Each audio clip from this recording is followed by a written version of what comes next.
हाँ, मेरा तो जिस्म ही अकड़ गया। चलो जल्दी बताओ कि तुम्हारा हमशक्ल वो तलक कहाँ है। बिस्तर के नीचे।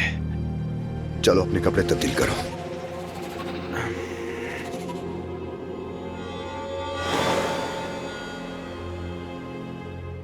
हाँ, अगर तुमने किसी को बताया कि तुमने मुझे देखा है, मुझे जानते हो या कुछ भी, अगर तुमने ऐसा किया तो मैं तुम्हें चकनाचूर कर दूंगा और तुम्हारी हड्डियों से कुत्तों की दावत करूंगा। उम्मीद है समझ गए होगे। मैं समझ गया अब्बास साहब। चलो अच्छा है, सुनकर अच्छा लगा। दूसरे कमरे में जाकर इंतजार करो। ठीक है।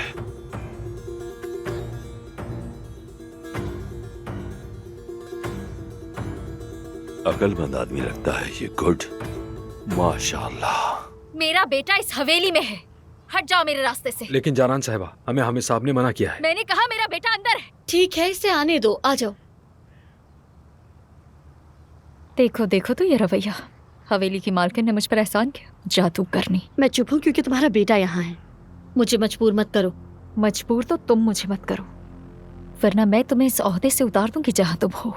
तुम्हें बर्बाद कर दूंगी। ओह अच्छा, और तुम ये करोगी कैसे, जरा बताना मुझे। क्या काम है अब तुम्हारा यहाँ? हमें कुछ बात करनी है तुम्हारे बाबा के बारे में।